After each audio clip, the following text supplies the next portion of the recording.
adalah tauhid, mengesahkan Allah sahaja. Walaupun sebenarnya semua rasul membawa agama yang sama, agama Islam, hanya saja dalam hal ini disebut Ibrahim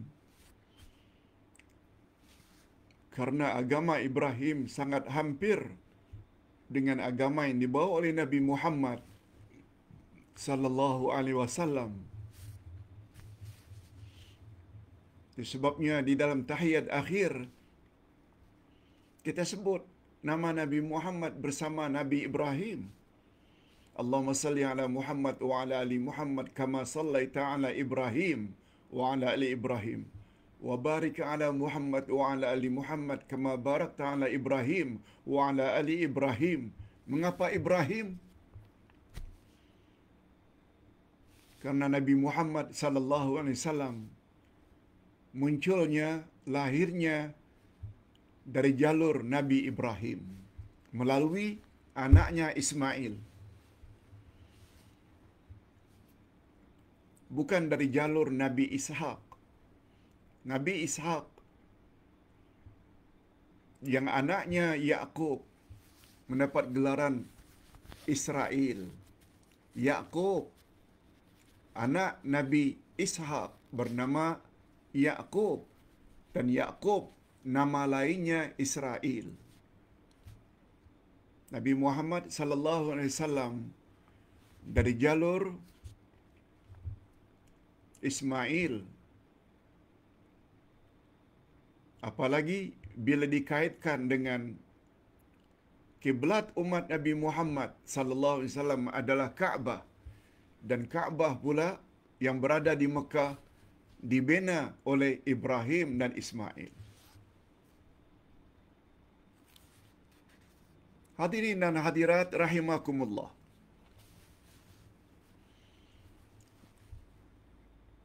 Nabi Ibrahim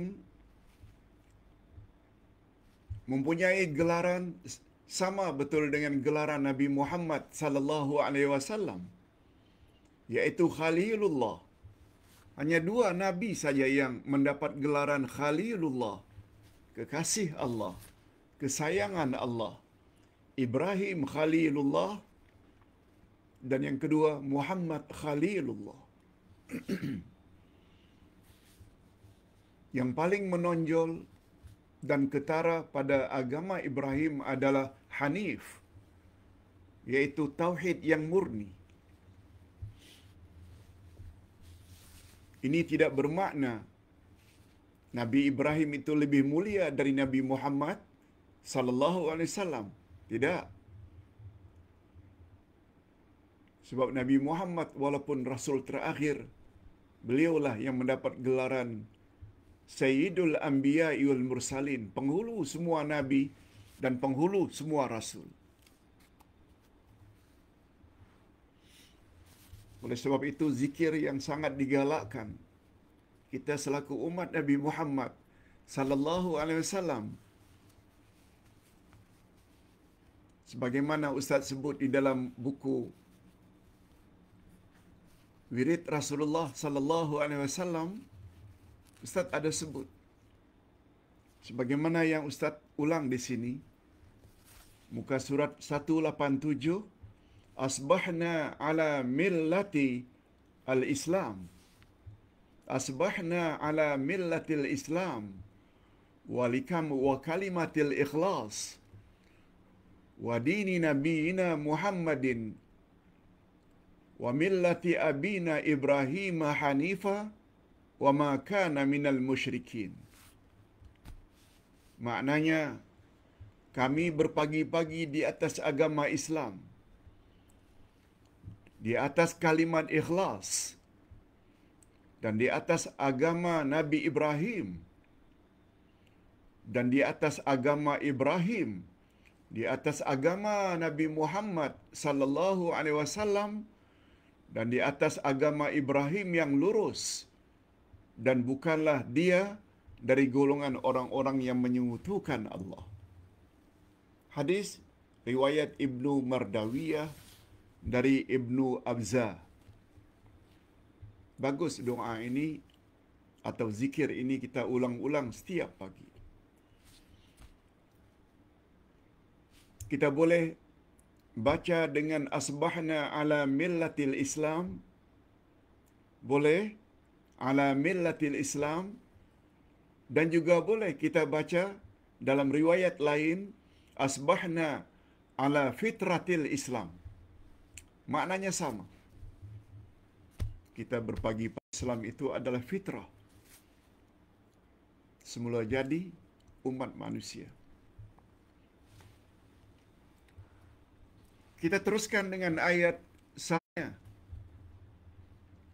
Sembelihannya, ibadatnya, hidupnya, matinya, lillahi rabbil alamin, la syarikalah, wa bidzalika umirtu wa ana awwalul muslimin.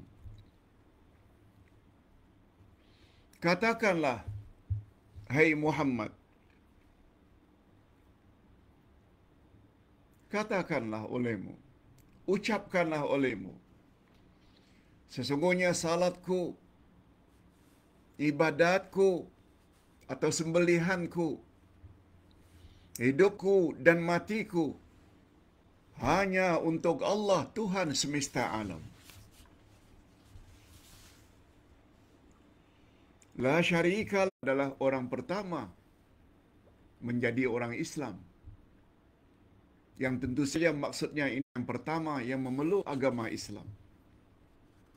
Setelah Nabi Isa diangkat ke langit 600 tahun, muncul Nabi Muhammad sebagai Rasul terakhir dan ajaran baginda berkuat kuasa hingga hari kiamat. Inna salati wa nusuki wa mahyaya wa mamati lillahi rabbil alamin hingga akhir.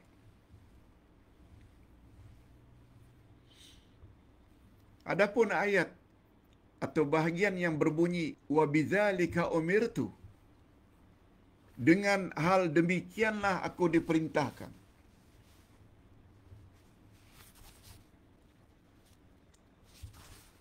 Apa dia hal yang demikian itu yang kita diperintahkan?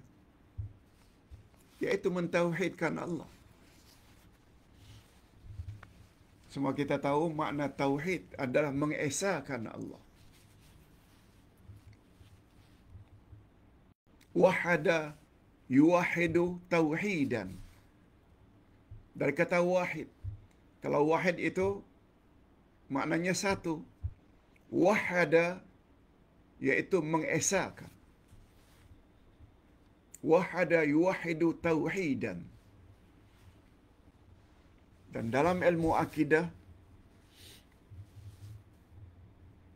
ada 3 jenis tauhid. Semua kita tahu. Tauhid rububiyah, tauhid asma wa sifat, dan tauhid uluhiyah.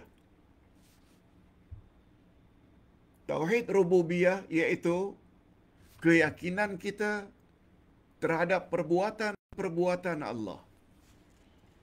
Siapa yang mencipta langit? Allah. Siapa yang mencipta bumi? Allah. Siapa yang mencipta bulan, bintang, matahari, air, langit, jerebu, hujan, tanah, pasir. Yang dalam bahasa Arab disebut dengan Rabb. Oleh sebab itu, tauhid itu namanya tauhid rububiyah. Tauhid asma' wa sifat. Kita mentauhidkan Allah dari sudut sifat dan namanya. Siapa yang Maha Esa? Siapa yang Maha Pengasih? Siapa yang Maha Berkuasa? Siapa yang Maha Mengetahui? Siapa yang Maha Bijaksana? Semua itu nama-nama dan sifat-sifat Allah. Tauhid jenis itu namanya tauhid asma' wa sifat. Tapi 2 jenis itu belum cukup. Sebab orang-orang kafir juga percaya yang mencipta langit bumi adalah Allah. Walaupun yang mereka sembah itu berhala. Allah sebut dalam Al-Quran, Wala in sa'altahum man khalaqas samawati wal ard la yaqulunna Allah. Bila kamu tanya kepada orang-orang penyembah berhala itu siapa gerangan yang telah mencipta langit dan bumi, mereka juga jawab Allah. Wa may yudabbirul amr, siapa yang mentadbir dan mengurus semua urusan di alam ini? Fasayaquluna Allah. Mereka jawab, yang mengurus dan mentadbir alam ini, menurunkan hujan, meniupkan angin, siang dan malam, semuanya urusan Allah. Bila ditanya orang-orang kafir, lebih-lebih lagi ahli kitab, betulkah Allah itu pengasih, penyayang, maha adil, maha berkuasa? Mereka juga percaya. Maknanya pada orang kafir juga ada tauhid rububiyah dan asma' wa sifat, walaupun tidak sempurna. Tapi yang pasti tidak ada pada orang kafir tauhid yang ketiga, tauhid uluhiyah, dari kata ilah, yang artinya keyakinan bahawa kita tidak boleh beribadat kecuali hanya kepada Allah. Sebagaimana pengakuan kita di dalam surat Al-Fatihah, iyyaka na'budu, hanya kepada Engkau kami beribadat. Ini yang tak ada pada orang-orang kafir. Tauhid ini namanya tauhid uluhiyah. Itu sebabnya seseorang belum memeluk Islam kalau dia tidak ucap kalimat tauhid, la ilaha illallah. Tidak ada Tuhan yang berhak disembah melainkan Allah. Itu sebabnya kita umat Islam mesti mentauhidkan Allah dalam beramal. Hindarkan sejauh-jauhnya syirik. Sebab syirik itu adalah lawan daripada tauhid.